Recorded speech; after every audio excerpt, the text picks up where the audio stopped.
Selamat sore saudara-saudara yang dikasihi Tuhan. Kita kembali lagi di dalam ibadah kita pada hari ini Minggu 29 Januari 2023.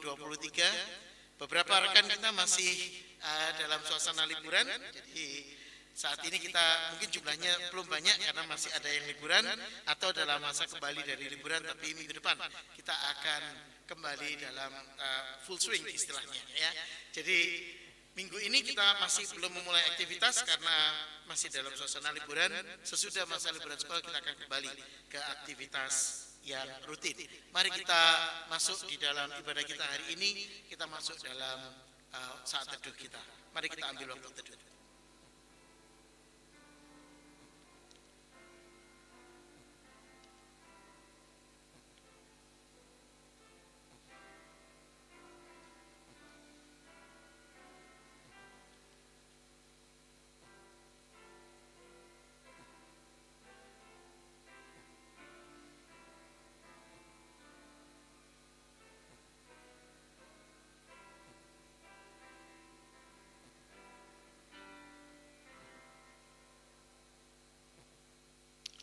Mari kita awali ibadah kita hari ini dengan kita pujikan pujian pembukaan kita, Behold our God, pandang Allah kita.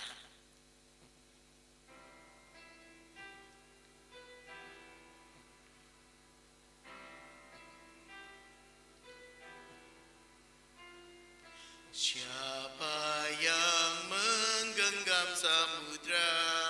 Siapa maha tahu segalanya?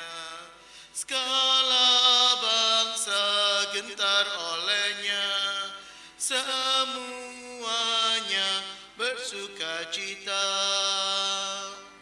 Pandang Tuhan kita duduk di tahtanya, mari puji Dia. Pandang Raja kita, tiada bandingan, mari puji Dia.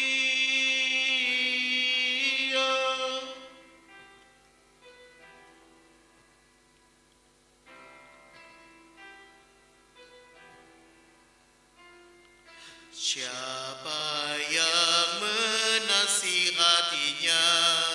Siapa yang mempertanyakannya? Siapa mengajar Sang Maha Tahu? Tak terselami segala hikmatnya.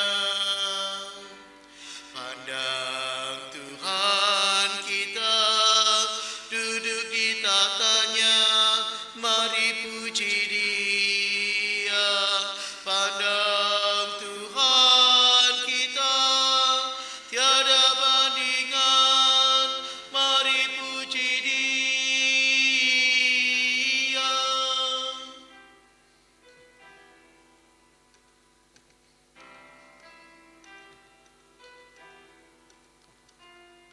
Siapa yang terpaku di salib, menanggung semua dosa kita. Allah kekal mati dikubur, Yesus Tuhan bangkit berkuasa. Mari kita bangkit berdiri. Pandang Tuhan kita duduk di tahtanya, mari puji Dia. Pandang Raja kita, tiada bandingan, mari puji Dia. Pandang Tuhan kita duduk di tahtanya, mari puji Dia. Pandang Raja kita, tiada bandingan, mari puji Dia.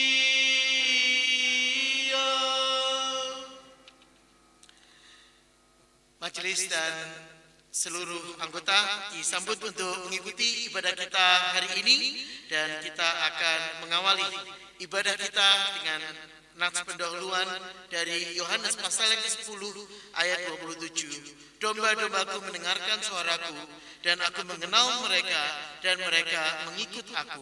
Dan aku memberikan hidup yang kekal kepada mereka, dan mereka pasti tidak akan binasa sampai selama-lamanya. Dan seorang pun tidak akan merebut mereka dari tanganku. Mari kita masuk dalam doa kita. Mari kita berdoa. Engkau adalah Allah yang memberikan kami kehidupan, memberikan kami kesempatan, memberikan kami jaminan untuk kami hidup di dalam dunia ini, untuk kami menjalani kehidupan kami di dalam kekuatan. Kami bersandar kepadamu. Pimpin setiap kami ya Bapa. Tolong kami supaya kami boleh belajar untuk memuliakan Tuhan di dalam kehidupan kami. Berbicaralah, tuntun kami supaya hidup kami boleh berkenan di hadapan Tuhan. Demi nama Tuhan kami Yesus Kristus, Tuhan dan Juru Selamat kami yang hidup, Allah kami yang setia, kami berdoa mengucap syukur dan berharap hanya kepadamu. Amin. Jemaat persilakan duduk.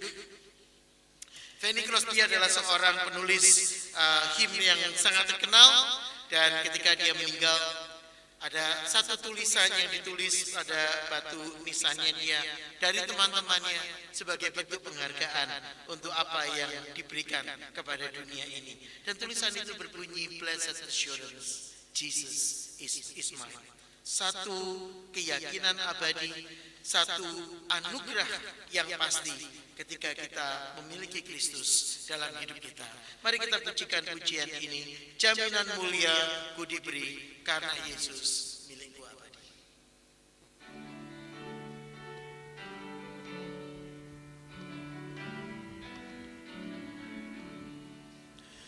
Jaminan mulia ku diberi karena Yesus milikku abadi. Ahli warisnya yang ditebus dan yang dibasuh darah kudus.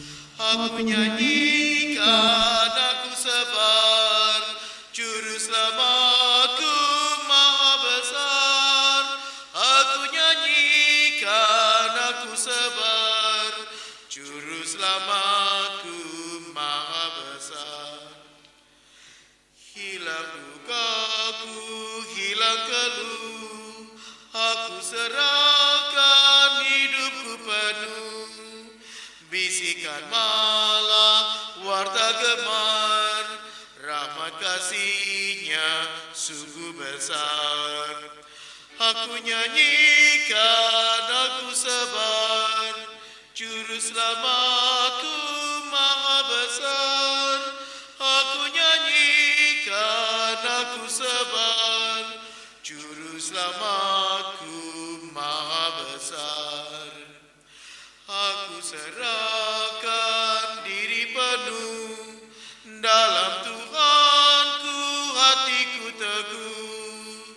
Sambil menunggu di dunia, ku dipenuhi kasih mesra. Aku nyanyikan, aku sabar, Juru Selamatku maha besar. Aku nyanyikan, aku sabar, Juru Selamatku maha besar. Berita gereja untuk ibadah kita pada hari Minggu 29 Januari 2023. Seluruh majelis menyambut jemaat yang berbakti pada hari ini, baik secara onsite maupun online. Kiranya firman Tuhan dan persekutuan hari ini dapat memberikan kita kekuatan iman, sukacita, dan juga pengharapan ketika kita menjalani hidup kita di dalam dunia ini. Kalau Anda berminat untuk mengetahui khotbah-khotbah dalam minggu yang lalu, dapat dilihat di YouTube dengan menggunakan link yang tertera di buletin gereja. Saat ini persekutuan doa dan PA masih diliburkan, dan kita akan kembali lagi dalam minggu depan, yaitu minggu pertama bulan Februari, untuk segala aktivitas, karena sekarang ini masih di dalam suasana libur sekolah. Satu pengumuman penting, jemaat diingatkan bahwa minggu depan tanggal 5 bulan Februari adalah minggu pertama bulan Februari di mana kita akan mengadakan sakramen perjamuan kudus. Jemaat diundang untuk mempersiapkan diri dalam mengikuti perjamuan kudus ini. Demikian warta gereja, berita gereja untuk ibadah hari ini. Apakah kita akan masuk dalam doa syafaat? Apakah ada pokok-pokok doa dari saudara sekalian selain pokok doa yang tertera di dalam buletin gereja? Ada tambahan pokok gereja, pokok doa? Silakan. Tentu saja kita akan mendoakan saudara-saudara kita yang masih berlibur dan dalam perjalanan kembali ke Australia supaya mereka diberikan perjalanan yang baik. Pokok doa yang ada di saya adalah untuk kita terus mendoakan situasi dunia terkait dengan COVID, pandemik yang masih kuat, masih ada di sekitar kita. Di China meninggi kembali kasusnya, jadi kita mendoakan untuk situasi dunia terkait COVID. Kita juga mendoakan untuk saudara-saudara kita yang terkena dampak dari pandemi ini, baik secara fisik maupun secara mental dan juga ekonomi. Kita doakan supaya mereka yang terkena dampak ini boleh mendapatkan pemeliharaan dan pertolongan Tuhan. Dan kemudian kita akan juga berdoa untuk pertumbuhan dan pertambahan dari gereja SBI, supaya Tuhan sendiri yang akan memakai gereja ini untuk menjadi saluran berkat Tuhan.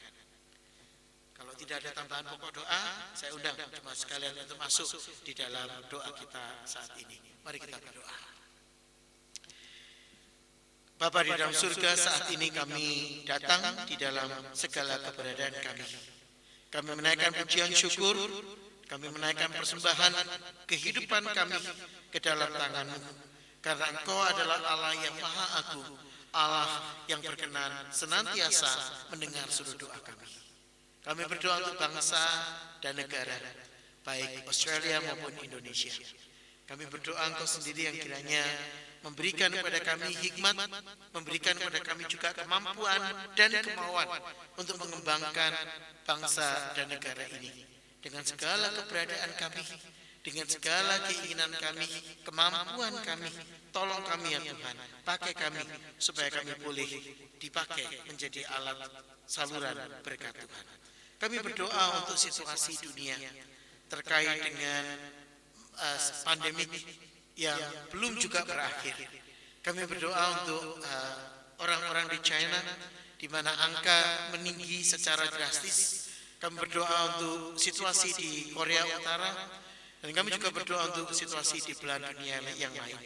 Kami berdoa ya Bapa, Engkau sendiri yang kiranya ikut campur tangan, Engkau yang kiranya memberikan kami hikmat dan juga keberanian untuk menyandarkan diri kami, menyandarkan hidup kami sepenuhnya ke dalam tangan-Mu. Kami berdoa untuk saudara-saudari kami yang terkena dampak dari pandemi ini, baik mereka yang terkena dampak fisik, mereka yang masih mengalami sakit, Engkau sendiri akan kuatkan dan pulihkan. Kami mengingat Lucy saat ini ya Tuhan, Engkau sendiri yang akan terus mendampingi dia di dalam keberadaannya. Kami berdoa juga untuk saudara-saudara kami yang terkena dampak secara mental maupun juga perekonomian. Kami berdoa untuk negara-negara di beberapa belahan dunia yang terkena inflasi yang hebat terkait dampak dari pandemi ini. Bapa, berikan hikmat kepada para pemimpin bangsa supaya mereka boleh menyandarkan diri kepada Tuhan. Mereka boleh belajar untuk mengembalikan segala kekuatan dan hormat kembali kepada Tuhan, dan mereka boleh menggunakan apa yang mereka mampu untuk membantu negara mereka, menuntun negara mereka kembali keluar dari situasi yang menghimpit mereka saat ini. Kami berdoa untuk saudara-saudari kami yang terkena dampak dari pandemi secara ekonomi, mereka yang kehilangan pekerjaan, mereka yang sulit untuk mendapatkan pekerjaan. Tuhan, campur tangan-Mu kami nantikan. Berikan kepada kami kemampuan untuk terus berhikmat kepada Tuhan, bersandar kepada Tuhan. Dan sebagaimana yang akan kami pelajari hari ini, bukan sekedar kami berbuat, tetapi kami juga belajar untuk meletakkan iman percaya kami sepenuhnya ke dalam tangan-Mu. Kami berdoa untuk SBI. Kami berdoa untuk pertumbuhan jemaat di SBI. Kami berdoa untuk pertambahan jemaat di SBI. Kami berdoa kiranya Engkau sendiri yang akan memakai gereja Tuhan untuk menjadi alat kemuliaan-Mu. Karena kami tahu ya Bapa, tanpa Engkau kami tidak dapat berbuat apa-apa. Terima kasih ya Tuhan untuk kasih-Mu. Terima kasih untuk berkat yang Tuhan sudah sediakan. Ajar kami ketika kami berdoa untuk kami meletakkan pengharapan kami sepenuhnya ke dalam tangan Tuhan. Demi nama Tuhan kami Yesus Kristus, kami berdoa, mengucap syukur dan berharap hanya kepada-Mu. Amin. Kita akan memberikan persembahan pada hari ini. Petugas persembahan yang seharusnya bertugas tidak ada hari ini, jadi saya mohon. Oke, ya, kita akan memberikan persembahan. Nats, untuk persembahan dari 2 Korintus 9, camkanlah ini, orang yang menabur sedikit akan menuai sedikit juga. Orang yang menuai banyak akan menabur banyak akan menuai banyak juga. Hendaklah masing-masing memberi menurut kerelaan hatinya, jangan dengan setia hati atau dengan paksaan, karena Allah mengasihi orang yang memberi dengan sukacita.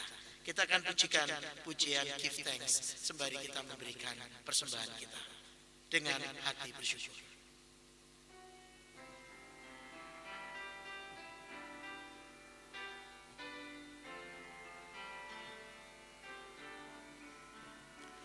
Dengan hati bersyukur pada Allah yang hidup, syukur karena diberikan putranya Yesus. Dengan hati bersyukur pada Allah yang hidup, syukur karena diberikan putranya Yesus. Kini yang lemah berkata ku kuat, dan miskin berkata ku kaya, karena perbuatannya pada. Mari kita berdiri. Kini yang lemah berkata ku kuat, dan yang miskin berkata ku kaya, karena perbuatannya pada kita syukur.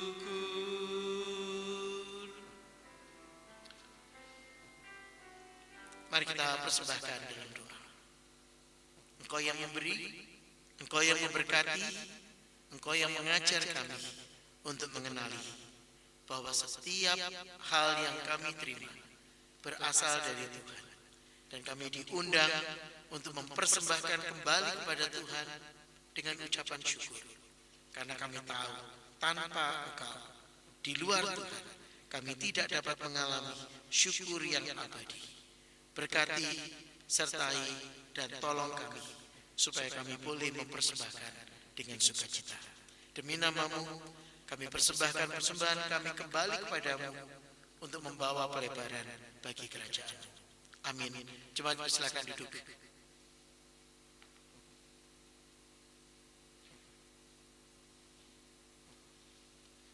Kita akan persiapkan hati kita untuk merenungkan firman Tuhan. Mari kita pujikan pujian kita. Firman-Mu pelita bagi kakiku, terang bagi jalanku.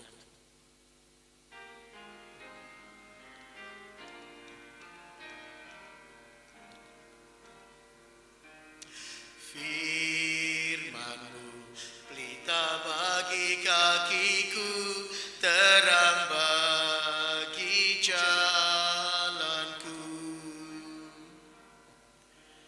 Firman-Mu pelita bagi kakiku, terang bagi jalanku. Waktu ku bimbang dan hilang jalanku, tetaplah Kau di sisiku, dan takkan ku jatuh asal Kau di dekatku, besertaku selamanya. Firman-Mu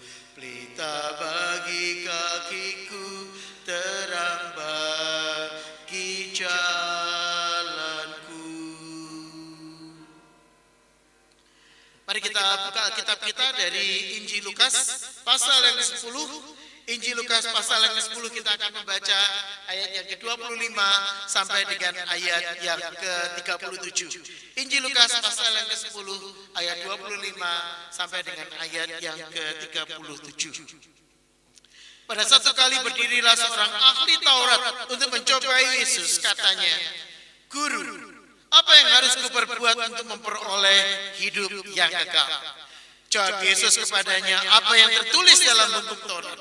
Apa yang kau baca di sana?"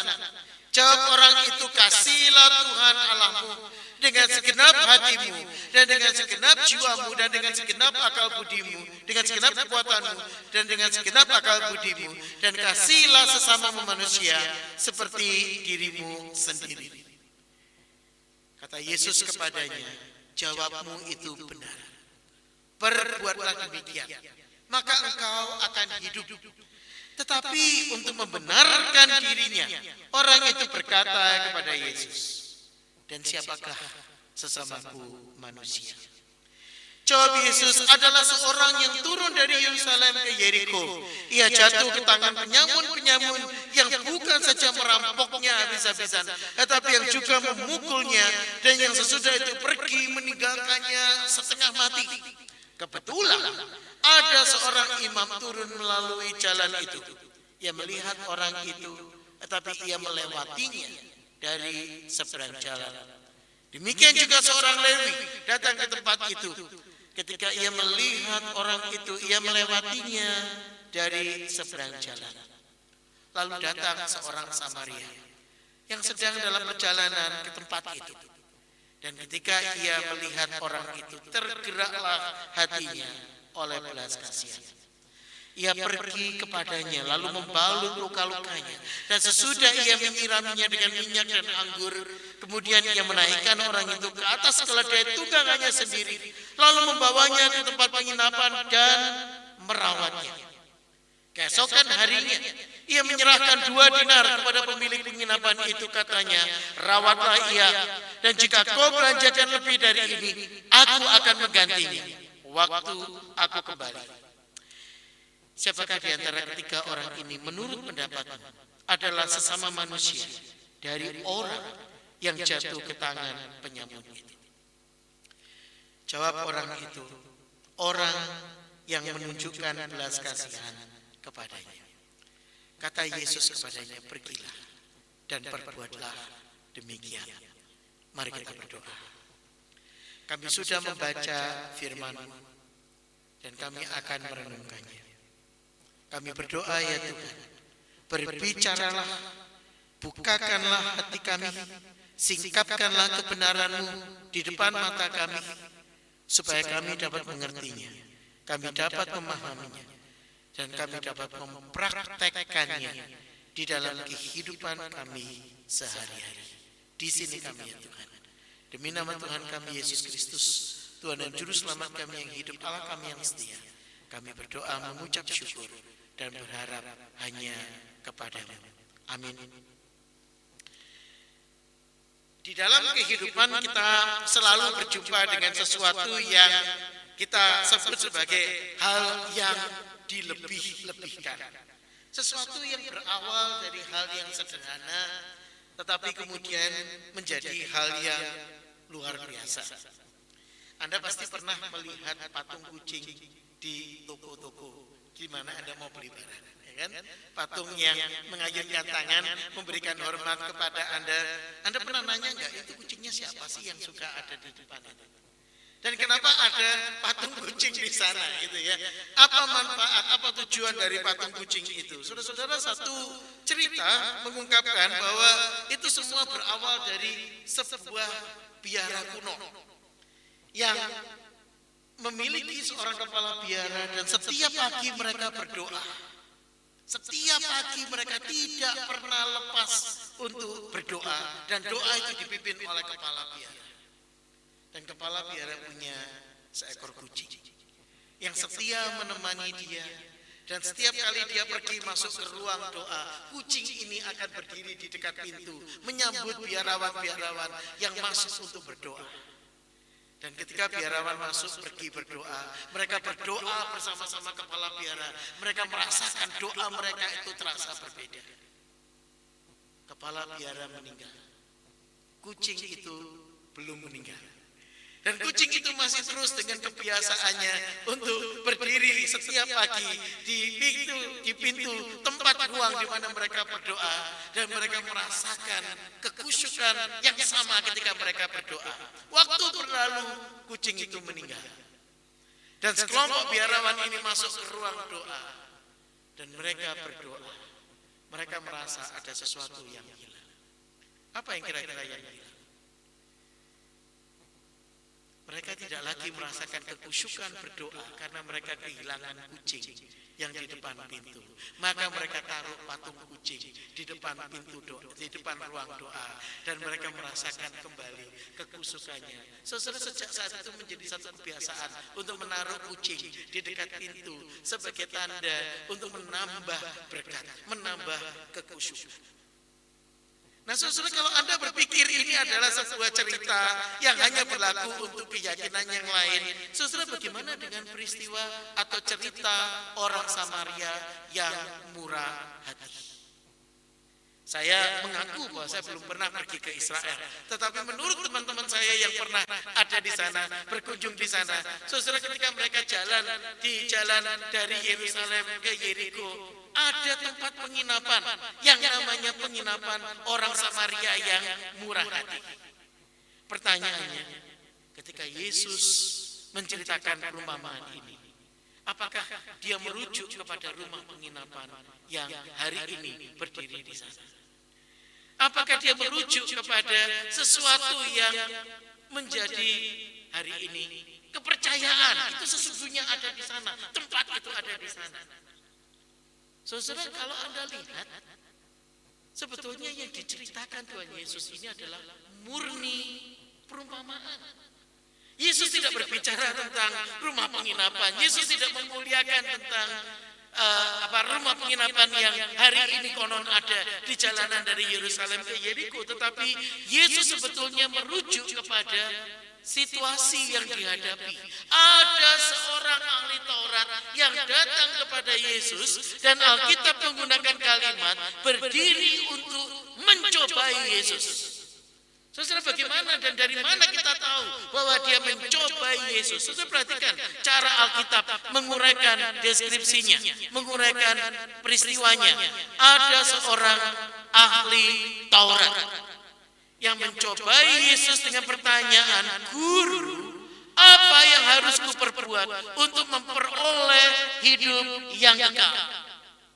Dan saudara-saudara, Yesus menjawab apa yang tertulis dalam kitab Taurat. Saudara, saya dulu guru matematika, saudara-saudara. Ini seperti seorang guru matematika bertanya, apa rumus dari Pitagoras, dalil Pitagoras? Dan saudara, tentunya saya sudah tahu jawabannya. Saya tahu apa yang tertulis di sana. Dan orang itu menjawab, "Kasihilah Tuhan Allahmu dengan segenap hatimu, dengan segenap jiwamu, dan dengan segenap kekuatanmu, dan dengan segenap akal budimu. Dan kasihilah sesama manusia seperti dirimu sendiri." Dan Yesus menjawab, "Jawabmu itu benar." Ya, pasti benar, saudara-saudara.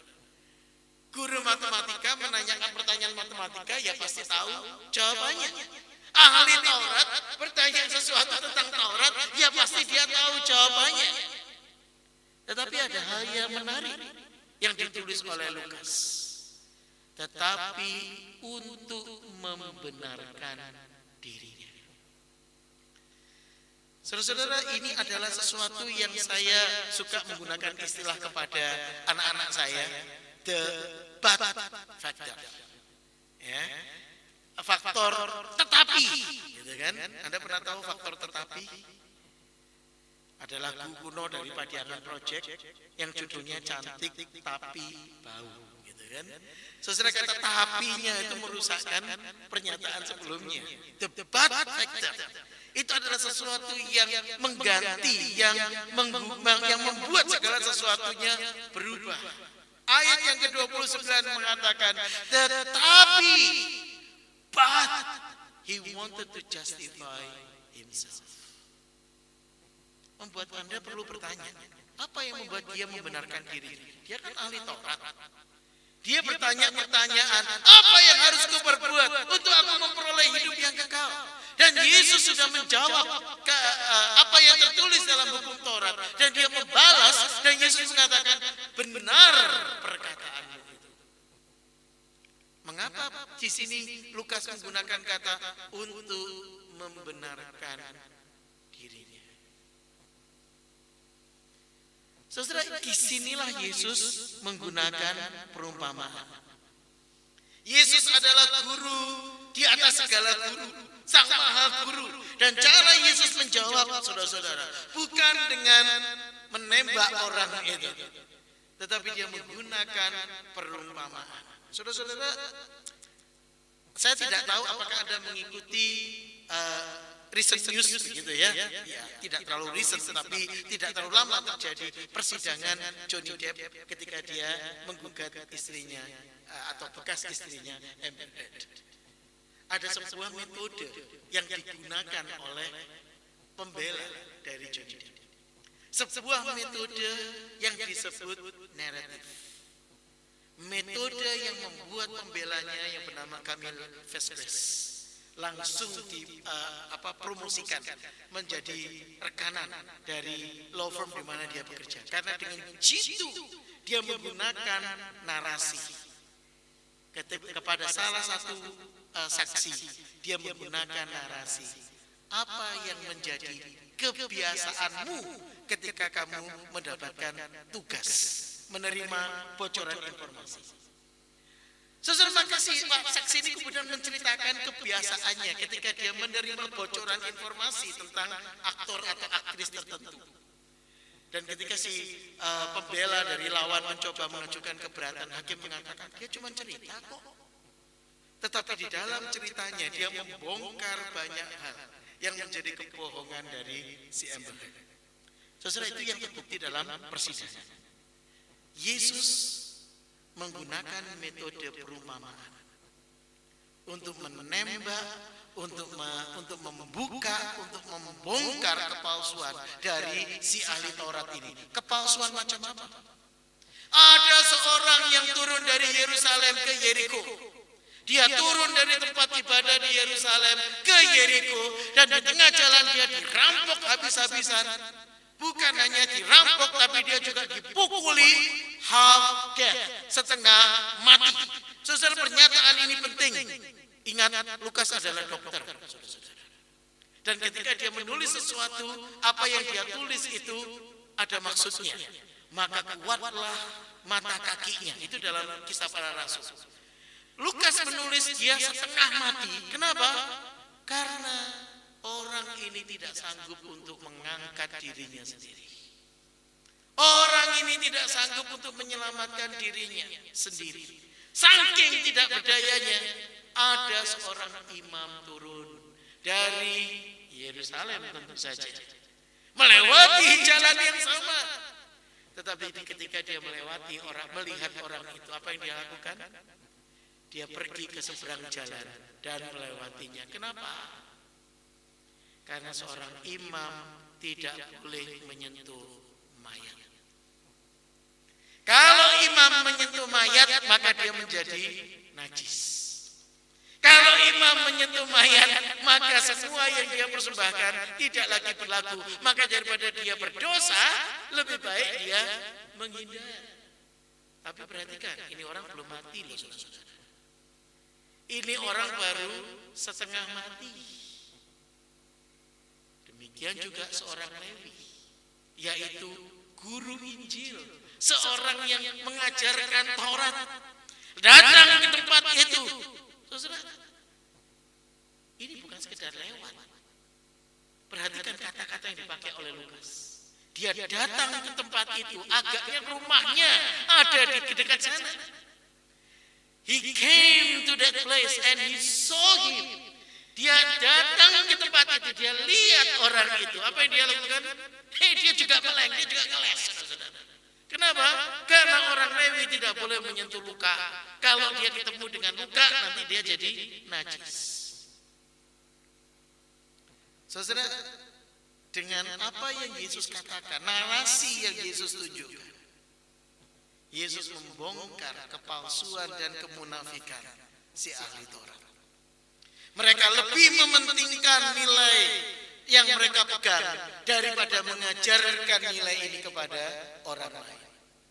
Mereka lebih mementingkan apa yang mereka percayai daripada membuat orang lain menjadi percaya, mengikuti apa yang mereka percayai. Datanglah seorang Samaria yang sedang dalam perjalanan. Perhatikan. Tidak dikatakan orang ini menuju Yerusalem atau menuju Yeriko. Dia sedang dalam perjalanan, nggak tahu dari mana dan kemana. Dia tidak ada tujuan untuk ke arah situ. Dia sedang dalam perjalanan. Dan ketika ia melihat orang itu, came where the man was. Dia melihat orang itu, tergeraklah hatinya oleh belas kasihan. Orang Samaria ini tidak punya alasan untuk menolong orang ini.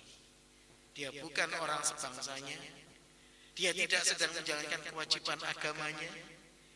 Dia sedang dalam perjalanan. Dia bisa saja melewati karena dia sedang dalam perjalanan, saudara-saudara. Tapi dia berhenti. Apa yang dia lakukan? Membalut luka-lukanya. Kalau membalut luka pasti kena lukanya. Saudara, dia tidak hidup pada zaman modern ketika first aid itu menjadi sesuatu yang terlatih gitu ya, untuk kita bisa menghindari. Ketika dia membalut luka, dia harus membuka minumannya anggur dan membasuh luka-luka itu, menyiramnya dengan minyak dan anggur, kemudian menaikkan orang itu ke atas keledai tunggangannya sendiri, membawa ke tempat penginapan dan merawatnya keesokan harinya. Jadi orang ini menginap bersama-sama dengan orang yang dipukuli. Orang Samaria ini mengambil kamar untuk dia menjaga, untuk dia merawat orang yang setengah mati ini. Orang yang tidak dikenal, orang yang bukan sebangsanya, orang yang dia tidak memiliki kewajiban untuk menolong karena dia tidak sedang menjalankan tugas agama. Disinilah Yesus bertanya kepada si ahli Taurat ini, siapa di antara ketiga orang ini yang adalah sesama manusia dari orang yang jatuh ke tangan penyamun? Perhatikan, Yesus tidak membahas tentang rumah penginapannya di mana. Yesus tidak membahas tentang alamatnya orang Samaria itu di mana. Yesus membahas tentang apa yang dia lakukan.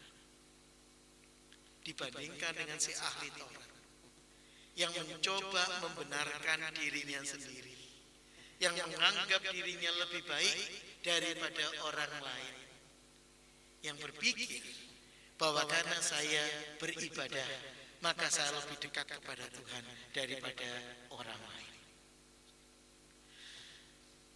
Saya percaya Yesus tidak mengajarkan, oh kalau gitu nggak usah ke gereja. Yesus tidak mengajarkan demikian, saudara. Jangan salah tangkap. Yesus juga tidak mengatakan, oh kalau begitu jadilah Samaria, jangan jadi seperti imam atau jangan seperti orang lain. Yesus tidak mengajarkan untuk kita membenci kitab Taurat. Bukan itu yang dimaksudkan Yesus. Tapi yang dimaksudkan oleh Yesus adalah di mana imanmu tercermin di dalam perbuatanmu. Di mana keyakinanmu hadir di dalam keseharianmu.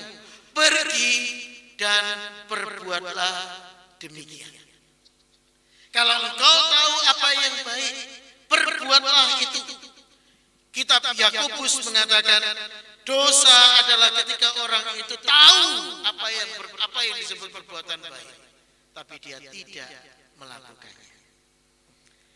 Saudara-saudara, Yesus mengajak si ahli Taurat ini untuk merenungkan apa arti kehidupan ini.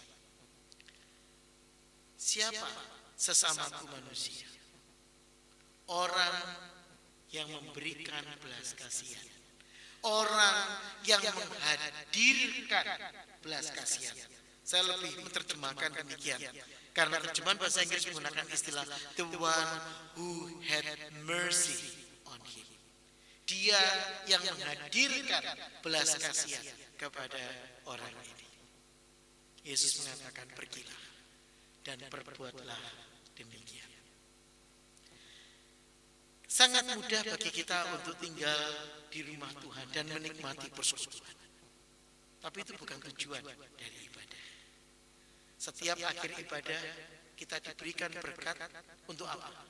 Untuk kita pergi dan menghadirkan kasih Tuhan. Perumpamaan orang Samaria bukan soal keledai, bukan soal rumah penginapan, bukan soal kebangsaan, tetapi soal bagaimana kita pergi dari sini dan berbuat seperti yang Tuhan inginkan kepada kita. Sudahkah kita hidup sebagai orang yang menghadirkan keimanan kita? Sudahkah kita hidup di dalam tahun yang baru ini sebagai orang yang sudah diubah oleh Tuhan, dibentuk oleh Tuhan, supaya kita bisa mengasihi Dia lebih lagi? Sudahkah kita hidup bagi kemuliaan Tuhan? Mari kita berdoa. Engkau yang memberikan firman, Engkau yang memberikan kami kesempatan untuk merenungkannya. Bimbing kami, tolong kami, supaya kami boleh menyadari Engkau sudah setia kepada kami. Engkau senantiasa setia kepada kami. Pakai kami untuk kami hidup di dalam kesetiaan. Demi nama Tuhan kami Yesus Kristus, kami berdoa, menyerahkan hidup kami, pergumulan kami ke dalam tangan. Amin. Mari kita akhiri ibadah kita hari ini dengan bersama-sama menyanyikan pujian Mulia Setiamu. Great is thy faithfulness.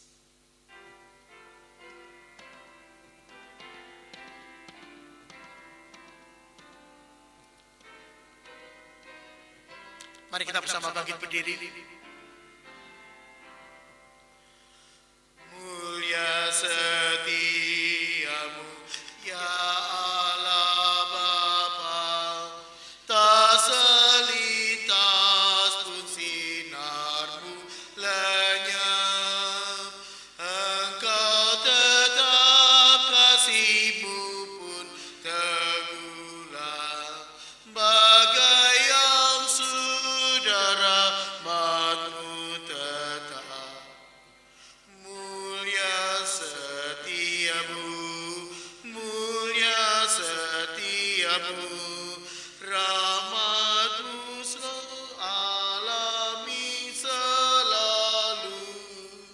Yang ku perlukan telah tersedia. Mulia setiamu, ya Tuhanku.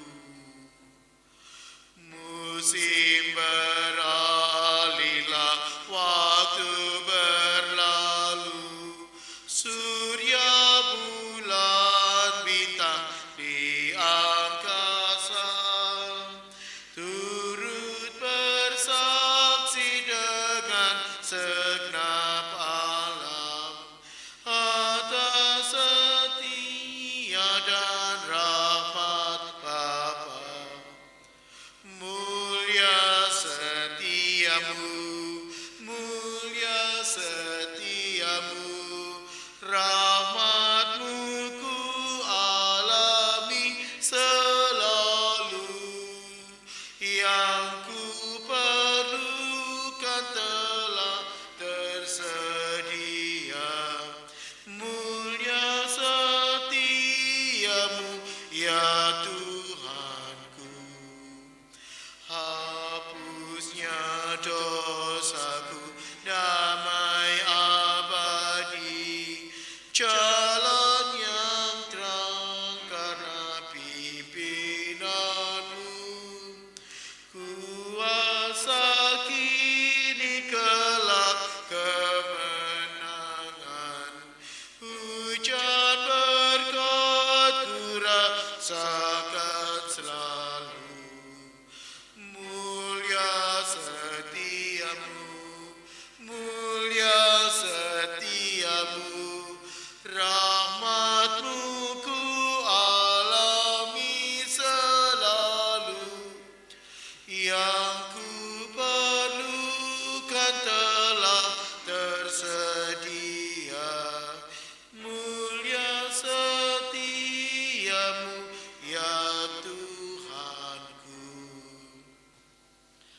Marilah kita pergi dari ruang ibadah kita.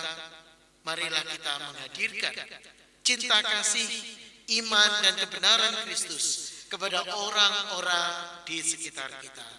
Mari kita menerima berkat Tuhan yang menguatkan kita untuk menjadi saluran berkat Tuhan. Kiranya damai, sejahtera dan kasih dengan iman dari Allah Bapa dan Tuhan Yesus Kristus di dalam persekutuan dengan Roh Kudus menyertai saudara sekalian. Kasih karunia dari semua orang yang mengasihi Tuhan Yesus Kristus dengan kasih yang tidak binasa ada bersama dengan Anda dari sekarang sampai Tuhan Yesus datang kembali. Amin. Amin. Amin.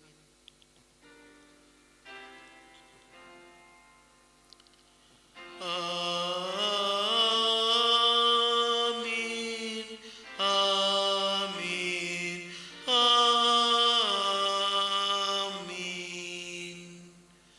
Jemaat, silakan duduk.